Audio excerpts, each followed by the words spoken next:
Amen, amen. Content de vous retrouver. Alors, je vous retrouve pas pour un long moment. Hein. J'ai eu une semaine très, très pleine tout le temps d'enseignement.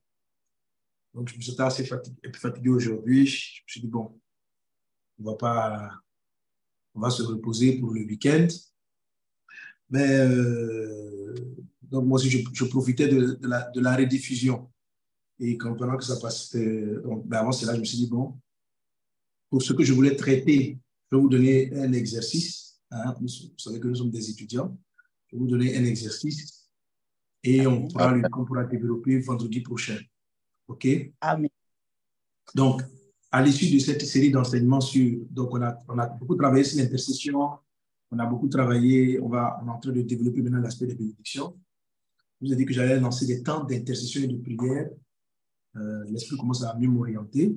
Donc, passer le truc, rappelle-moi, hein, pour qu'on fixe et puis le moment où on va démarrer vraiment les temps de prière. D'accord. Voilà. Amen. On aura des moments de prière à partir de 4 heures ou de 5 heures. Voilà, donc une matinale de réveil et puis on fera aussi en ligne où je viendrai donc soit une fois par semaine, une fois chaque 2 semaines. Voilà, les moments de prière que je conduirai comme ça. OK, donc dans les temps de prière et l'exercice qu'on fera pour la semaine prochaine, on est en train d'apprendre à être des sources de bénédiction. Voilà ce qu'on est en train de faire. C'est aussi, ça fait partie du domaine du ministère d'intercession. Sauf que là, ce n'est pas qu'on utilise la plaidoirie. Je vais expliquer la dernière fois. On monte sur le mont Garizim en adoration, en prière, en élévation du Seigneur. Et là, une fois qu'on a cette posture prophétique spirituelle, la hauteur spirituelle qu'on a atteint, on relâche les paroles de bénédiction. Donc, la dernière fois, on a travaillé donc, la vidéo. Quand je vais faire l'exercice, on pourra mettre la suite. OK? Tout le monde s'en prenne. Quand je finis l'exercice, voilà, on pourra mettre la suite. D'accord. OK. Alors,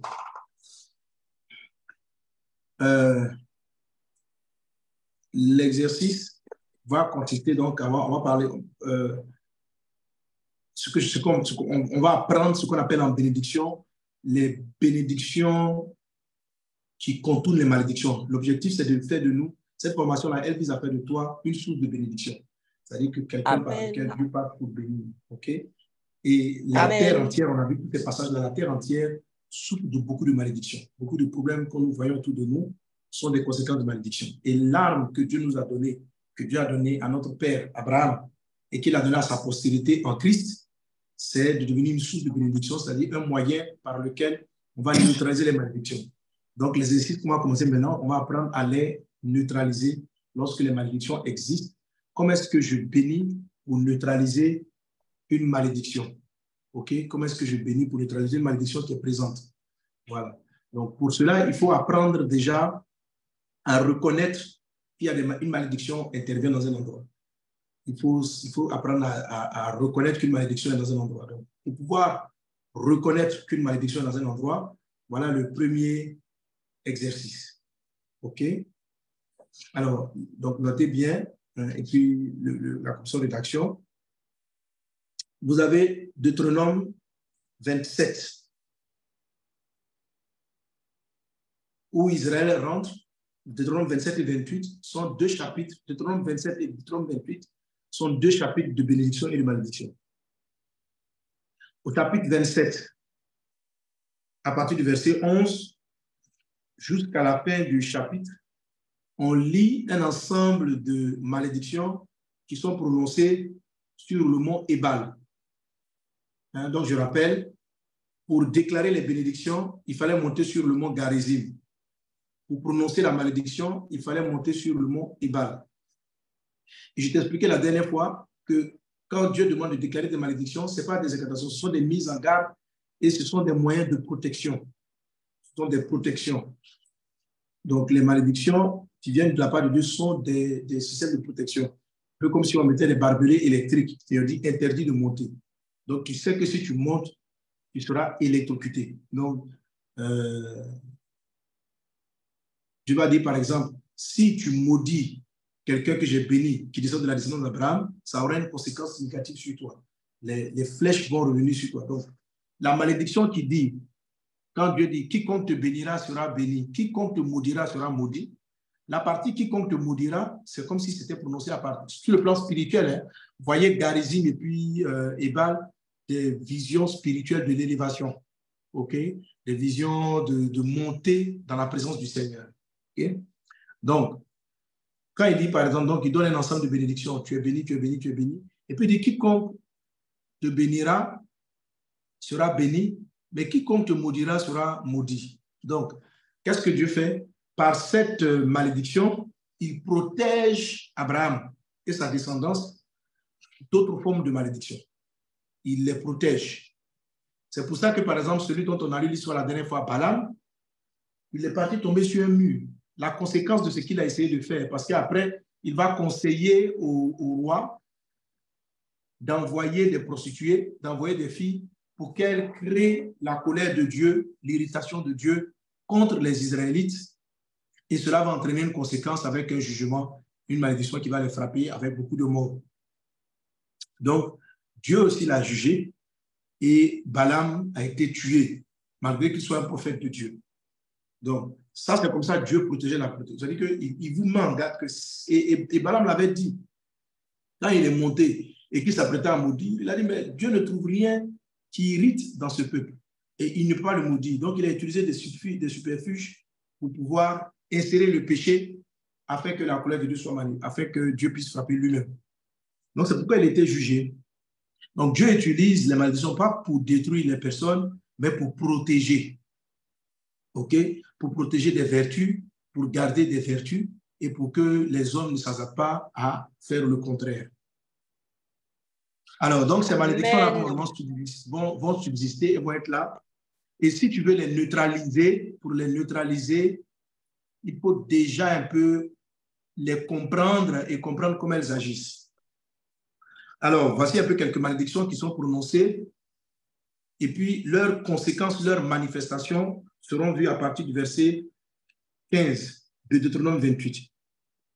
Deutéronome 27, il est dit « Maudit soit l'homme qui fait une image taillée ou une image en fonte. Abomination de l'Éternel, œuvre des mains d'un artisan et qui place dans un lieu secret et tout le peuple répondra Amen. Maudit soit celui qui méprise son père et sa mère et tout le peuple dira Amen. Maudit soit celui qui déplace les bornes de son prochain et tout le peuple dira Amen. Maudit soit celui qui fait égarer un aveugle dans le chemin et tout le peuple dira Amen. Maudit soit celui qui porte atteinte aux droits de l'étranger, de l'orphelin, de la veuve et tout le peuple dira Amen. Donc, il va ici citer les malédictions. Après ça, on est sur le mont Garizim, à partir du chapitre 28. Si tu obéis à la voix de l'Éternel ton Dieu, voici les bénédictions qui se répandront sur toi et qui seront ton partage lorsque tu obéiras à la voix de l'Éternel ton Dieu. Tu seras béni dans la ville, tu seras béni dans les champs. Ça, c'est les bénédictions. Il y en a en tout 12. Et après ça, lorsqu'on arrive au verset 14 et 15, surtout au verset 15, il dit, mais si tu n'obéis pas à la voix de l'Éternel, si tu n'observes pas, verset 16, tu seras maudit dans la ville, tu seras maudit dans les champs, ta corbeille et ta huile seront maudites, etc., etc., etc. Et puis, après avoir pris le contre-coup de chaque bénédiction, lorsqu'on va arriver au verset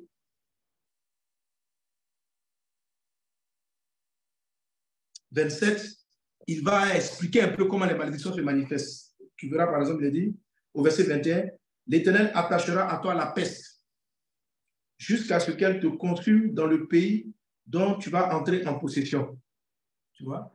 Donc, quand tu vois une phrase comme ça, tu comprends que les pestes et certaines maladies, certaines épidémies, comme par exemple le Covid, ce sont des malédictions qui sont en train d'opérer. Parce que quand je prononce la phrase « Béni soit celui qui te bénit », je ne dis pas qu'est-ce qui va t'arriver exactement, mais je dis seulement que ça va entraîner une bénédiction, mais je ne te dis pas comment elle va se manifester. Si je dis maudit soit celui qui fait perdre un aveugle, on sait qu'il va avoir des problèmes, mais quels problèmes on l'ignore. Deutéronome 28, à partir du verset 16, va expliquer les types de problèmes qui peuvent arriver. Donc, Deutéronome, Deutéronome 27, verset 11, ça te présente les malédictions. Deutéronome 28, à partir du verset 15, ça te présente maintenant comment les malédictions se manifestent. Donc, il te dit comme ça que l'Éternel attachera à toi la peste. Donc, une malédiction, quand on dit maudit soit celui qui va perdre un aveugle, qui va créer des problèmes à des personnes, il verra la malédiction sous forme de peste, par exemple. Il dit donc, l'Éternel attachera à toi la peste jusqu'à ce qu'elle te consume. L'Éternel te frappera de consomption, de fièvre, d'inflammation, de chaleur brûlante, de dessèchement, de jaunisse, de gangrène qui te poursuivront jusqu'à ce que tu périsses. OK? Donc, ici, de fièvre, de consomption. Alors, vous pouvez voir à l'intérieur les épidémies de fièvre, tout ce qui est épidémie de fièvre, tout ce qui est épidémie de troubles. Donc, quand vous regardez ces choses-là qui sont citées, vous trouvez à l'intérieur la fièvre, donc la fièvre causée par la grippe, causée par la malaria, causée par le palu. Quand des choses comme ça reviennent de manière récurrente dans un pays, on peut dire que c'est l'effet d'une certaine malédiction. OK? L'Éternel te frappera de consomption, d'inflammation, de chaleur brûlante et de dessèchement. Quand on dit la chaleur brûlante, et tu vas même voir au verset 23, il est dit, le ciel sur ta tête sera d'airain et la terre sous toi sera de fer. OK? Donc, ça, par exemple, vous allez voir que ces derniers temps, une chose qui est en train d'arriver en Occident, c'est que les étés sont de plus en plus chauds. Donc, des zones qui étaient censées être des zones tempérées atteignent chaque été des températures de 40 degrés, 38 degrés, 39 degrés, ce qui était inimaginable il y a à peu près 10 ans de cela. C'était inimaginable. Et je me souviens en quelle année là, il y avait eu l'année de la canicule, il y avait eu énormément de morts en France. C'était vraiment exceptionnel. Mais maintenant, les températures qui avaient été atteintes pendant la période dite de canicule sont assez fréquentes. OK? Donc, il décrit ici que le ciel sur ta tête sera d'airain. L'Éternel enverra à ton pied, l'Éternel enverra, verset 24, l'Éternel enverra pour pluie à ton pays de la poussière et de la poudre. Donc, ça, c'est ce qui a créé les déserts. Donc, les zones où il y a les déserts, ça peut être des conséquences de malédiction. Oui. L'Éternel te fera battre par tes ennemis, tu sortiras contre eux, etc., etc., etc. OK. Donc, Deutéronome 28, à partir du verset 16, spécifie un peu comment se révèle, comment se manifeste une malédiction. Deutéronome 27, à partir du verset 11, cite, on dit, maudit soit celui qui. Maintenant, quand tu dis maudit, qu'est-ce qui arrive? On ne sait pas. Mais maudit soit celui qui fait ceci, maudit soit celui qui fait cela, maudit soit celui qui se comporte comme ceci, maudit soit celui qui se comporte comme cela, mais on ne sait pas en quoi. OK? Donc, pour toi, qui es un prophète intercesseur, c'est bon de savoir, à partir des signes qui sont décrits en Deutéronome 28, à partir du verset 15, de pouvoir détecter que, il se peut qu'il y ait une malédiction qui travaille sur tel ou tel territoire. Quel type de malédiction? Alors, pourquoi c'est important? Parce que Garizim et puis Ebal, les deux montagnes étaient face à face. Pourquoi Dieu les met face à face? Pour que tu utilises la bénédiction pour contrer les malédictions. OK? Donc, si je vois qu'il y a les déserts qui arrivent et qu'il y a un jugement donc, qui est en train d'agir sur le peuple, en regardant cela, je vais dire, il y a combien de malédictions qui travaillent sur ce pays, sur cet endroit. Mais je ne veux pas savoir forcément d'office, je peux ne pas voir, et c'est ça l'exercice, à quelle malédiction elle est rattachée. Si je dis comme ça, je te donne un exemple.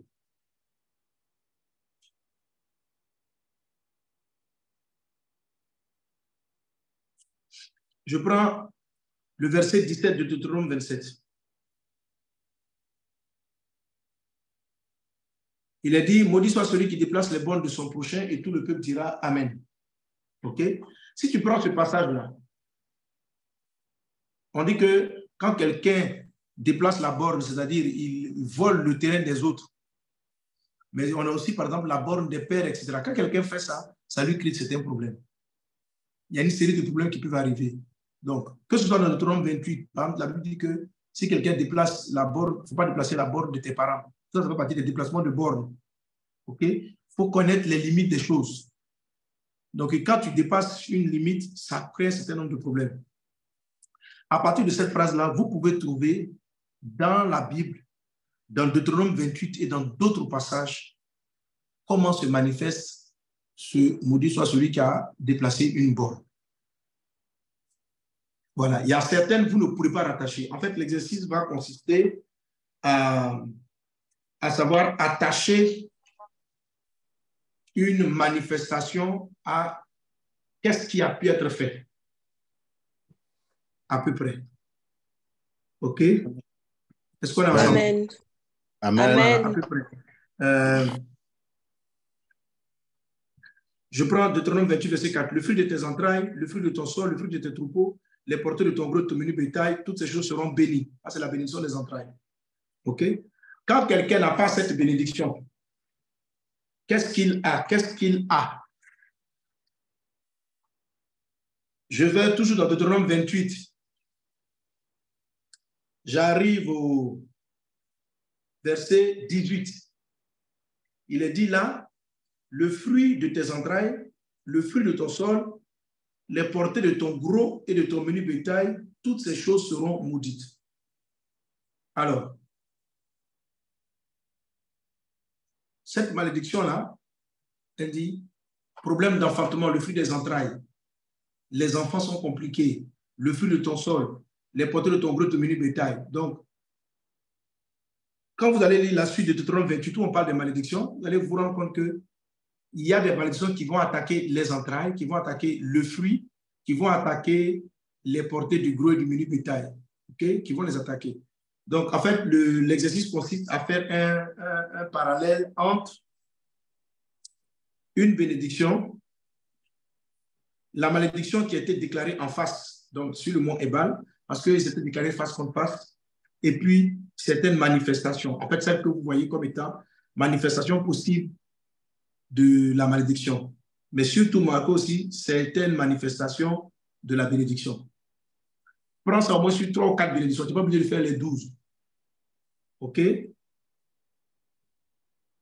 Regarde par exemple, verset 50, il est dit, une nation au visage farouche qui n'aura ni respect pour le vieillard, ni pitié pour l'enfant. Bon, en fait, non, là, il commence au verset 49. Il est dit, l'Éternel fera partie de loin les extrémités de l'Éternel fera partie de loin des extrémités de la terre, une nation qui fondera sur toi, d'un vol d'aigle, une nation dont tu n'entendras point la langue, une nation au visage farouche et qui n'aura ni respect pour le vieillard, ni pitié pour l'enfant. Elle mangera le fruit de tes troupeaux et le fruit de ton sol jusqu'à ce que tu sois détruit, et elle ne te laissera ni blé, ni mou, ni huile, ni portée de ton gros et de ton menu bétail, jusqu'à ce qu'elle t'ait fait périr. Alors, quand vous voyez cette partie-là, je pose comme ça la question. Vous pouvez rattacher ça à quelle bénédiction? Cette malédiction-là, elle vient en face de quelle bénédiction?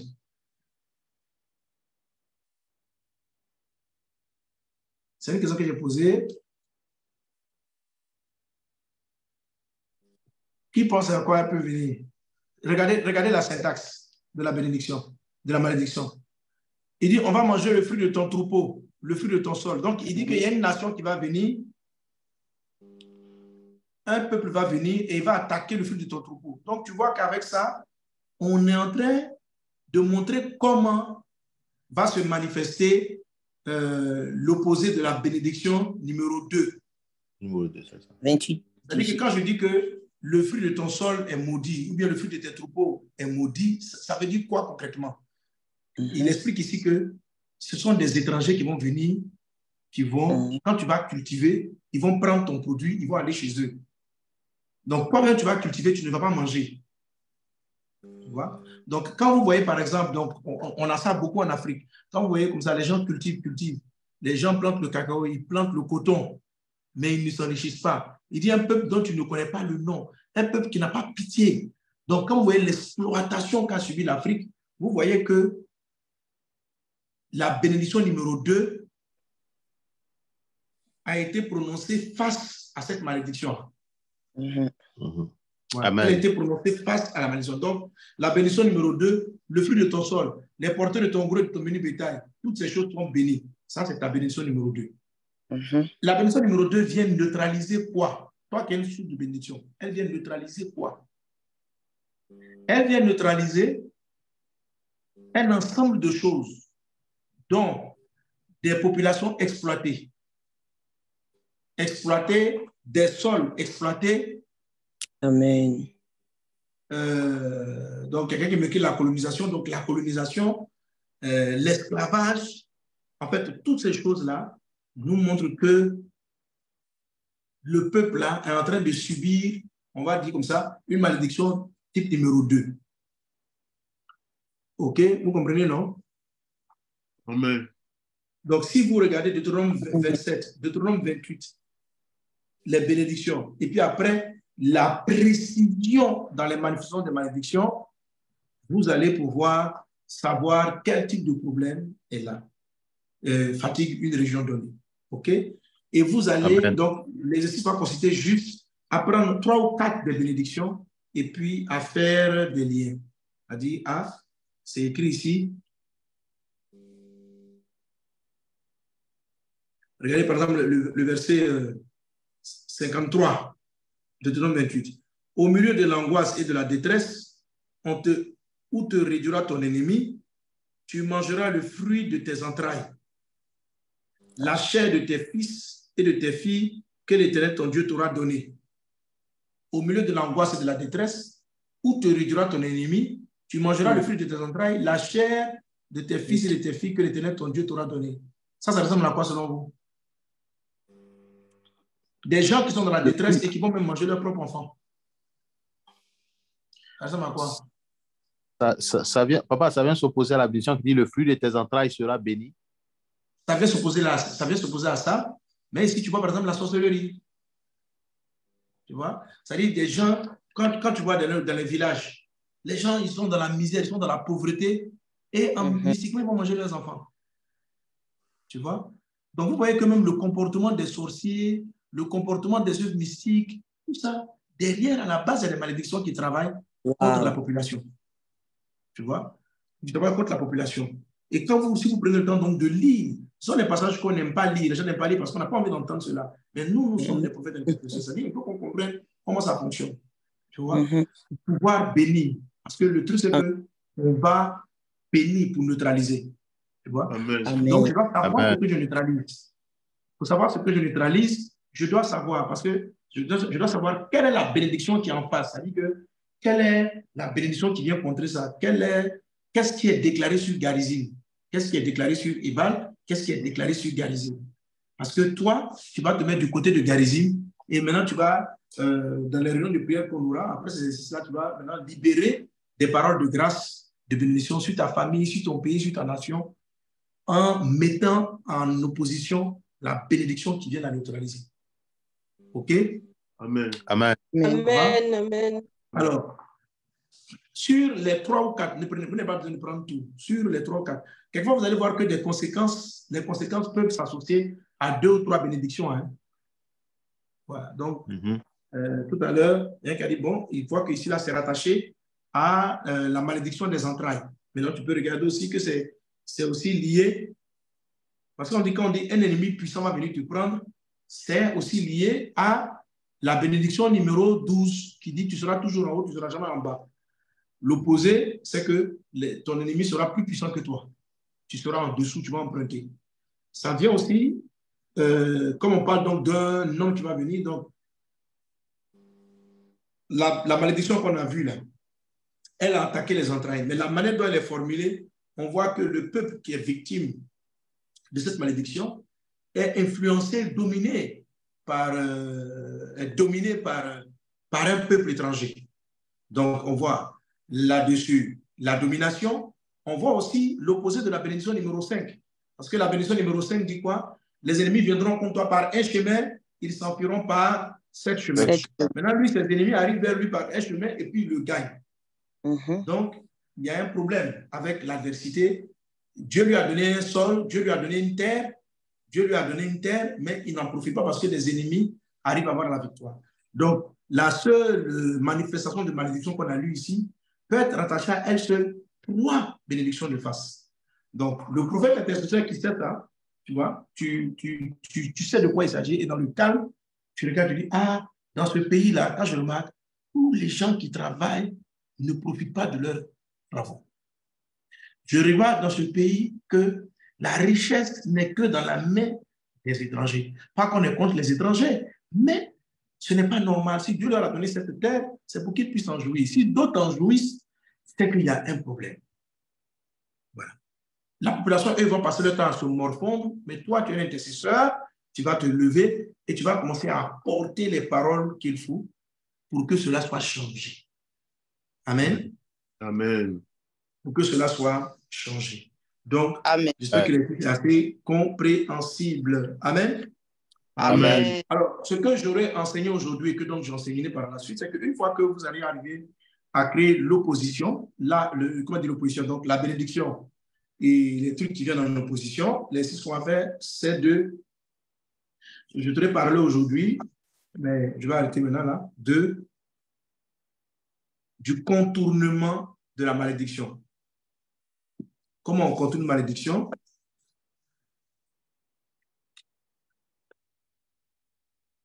Donc, quand vous allez écrire, parce que si tu veux, il y a deux grandes manières de neutraliser les malédictions. Il y a deux grandes manières de neutraliser les malédictions. La première, c'est si vous voulez, un peu dribbler la malédiction. Ça, c'est la sagesse du serpent.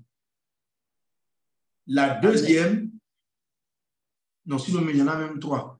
La deuxième, qui va s'appuyer sur la miséricorde, c'est de venir noyer la malédiction.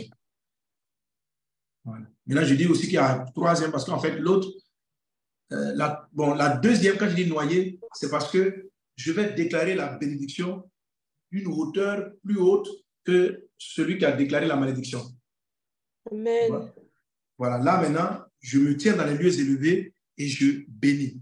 Mais cette forme-là ne peut pas venir être utilisée quand c'est une conséquence de Dieu lui-même. Je ne sais pas si tu comprends. Tu ne peux pas être plus haut que Dieu.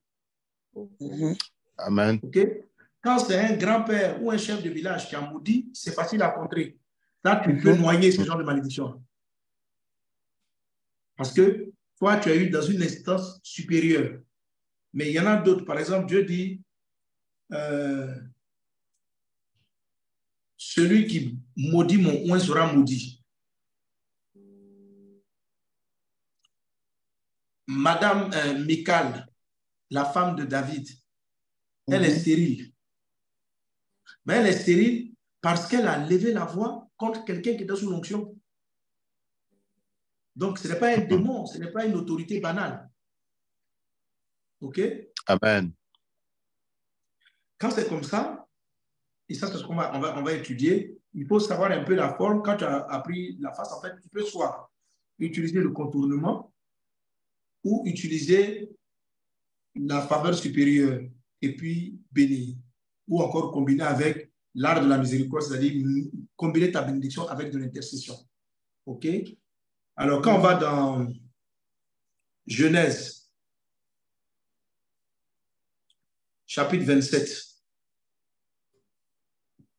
vous avez un exemple de contournement. Donc, le contournement, c'est ce que Jésus a appliqué en Marc chapitre 8 lorsqu'il est arrivé dans le village de Bethsaïda où il ne pouvait pas faire de miracle. Donc, qu'est-ce qu'il a fait? Au lieu de dire Bethsaïda, je te bénis. Pourquoi il ne peut pas dire ça? Parce que Bethsaïda était privé de miracles parce qu'ils avaient chassé et méprisé le sang de Jésus. Donc, quand Jésus arrive, voulant leur faire du bien, qu'est-ce qu'il fait? Il va utiliser le contournement. Comme la zone anti-miracle, c'était seulement Bethsaïda, comme la zone anti-miracle, c'est seulement Bethsaïda, il va contourner en allant en dehors de Bethsaïda. OK? Bon, je vais mieux l'expliquer la prochaine fois. Hein? Seulement, je veux que vous compreniez que c'est ce que Jésus utilise, c'est ce que tu comprends que c'est ce que Isaac a utilisé concernant Ésaü. Alors, quand Ésaü vient le voir, au verset 6, Ésaü dit qu'Isaac avait béni Jacob et qu'il avait envoyé à Padam Aram. Non, pardon. Là, je suis au 28. Genèse 27.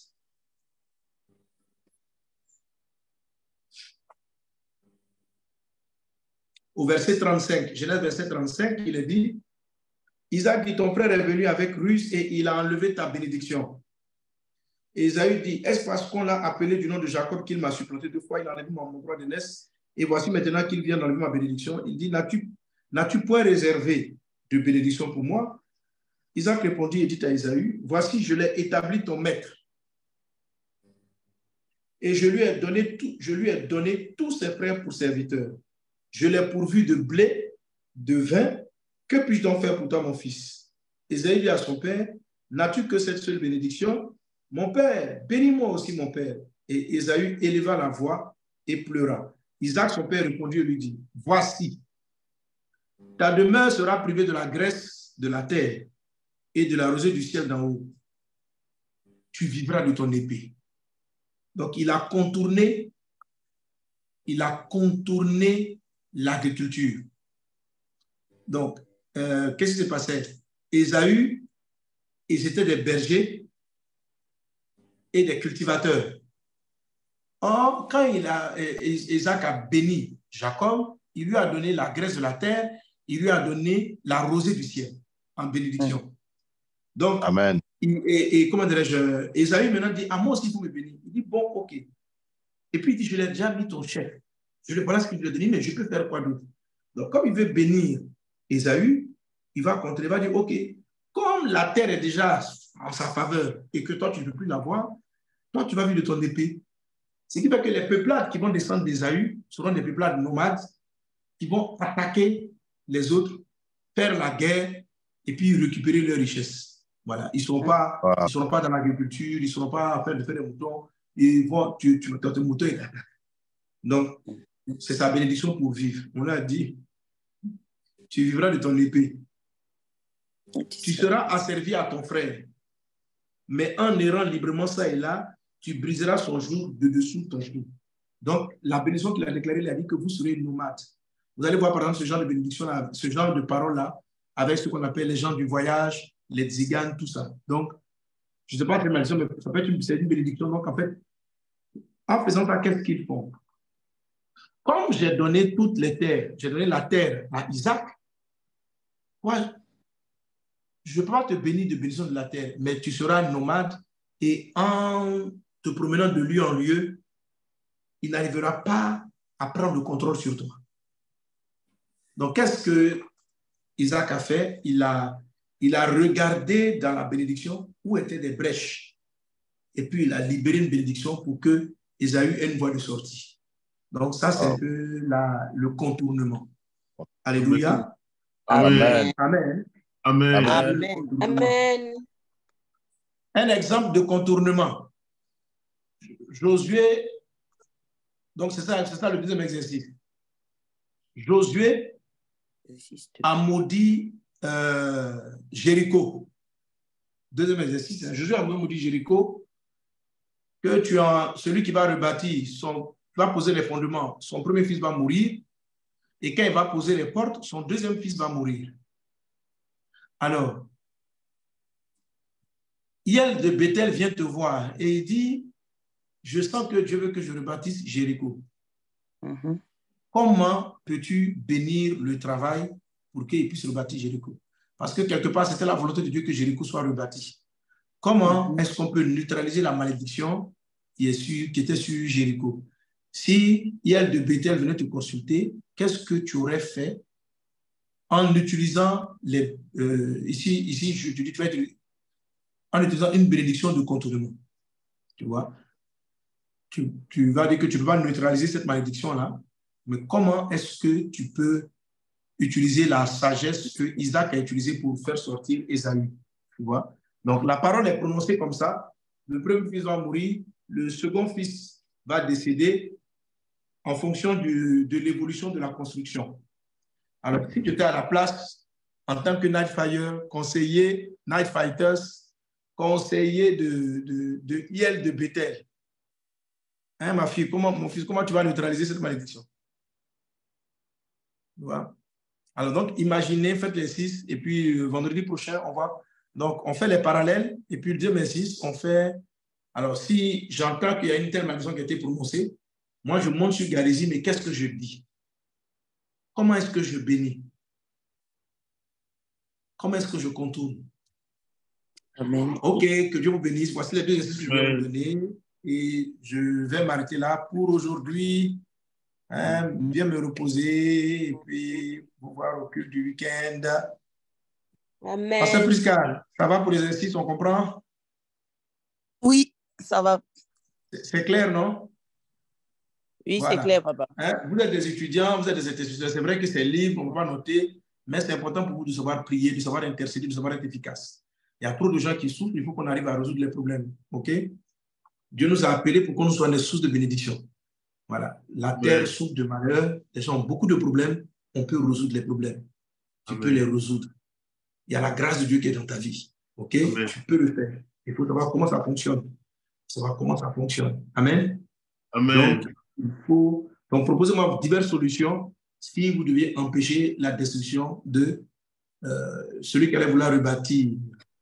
Voilà. Hein, Sorel, qui sait très bien faire ça, tu fais un joli design hein, avec les exercices pour les night fighters. Tout le monde va voir ça. Et puis, dans la semaine, même si j'ai des réponses avant qu'on arrive au vendredi, voilà. Comment tu contournes, si tu vas utiliser la miséricorde. En fait, qu'est-ce que tu vas utiliser? Qu'est-ce que tu vas utiliser si tu pries, si tu veux bénir? OK? Que Dieu vous garde. Parce que c'est bon, je peux partir? Oui, c'est bon. C'est bon, pasteur. Bye bye tout le monde. Soyez bénis. Bye bye, Daddy. Amen. Amen. Amen. Amen. Amen. Amen. Alléluia. Est-ce qu'ensemble on peut rendre grâce à Dieu? Vraiment, bénissons le Seigneur. Bénissons le Seigneur. Est-ce qu'on peut ensemble élever nos voix et rendre grâce à Dieu pour la vie du pasteur? Seigneur, nous te rendons gloire et bénissons ton nom. Soyons reconnaissants. Vous n'avez pas idée, vous n'avez pas idée de ce que ça représente. Hein, quand vous le voyez là ce soir, moi je viens de la retraite avec lui. Vraiment, le seul fait même qu'il ait insisté pour être à Nightfire là, même ça m'a délivré déjà. Ça a été une délivrance pour moi. Est-ce qu'on peut bénir le Seigneur? Père, nous te rendons grâce et bénissons ton nom. Vraiment, merci. Merci pour la vie de ton serviteur. Merci pour ce canal de bénédiction qu'il est. Oh Dieu, merci pour ce modèle. Oui, ce modèle. Merci, Papa. À travers la manière dont tu l'utilises, Seigneur, nous avons de l'espérance, de l'espoir dans ce que nous aussi, en tes mains, tu nous feras la grâce d'être des instruments, des témoins de notre époque. Nous bénissons ton nom. Fortifie-le, remplis-le pleinement, Seigneur. Accorde-lui la grâce de faire avec aisance et facilité, par ta grâce de mener à bien ses occupations du week-end. Accorde-lui de se reposer correctement. Donne-lui un repos restaurateur dans le nom de Jésus. Père, bénis-le, que ta main demeure sur lui. Merci pour ce que nous avons entendu. Accorde-nous la grâce de voir cette semence pousser dans nos cœurs et porter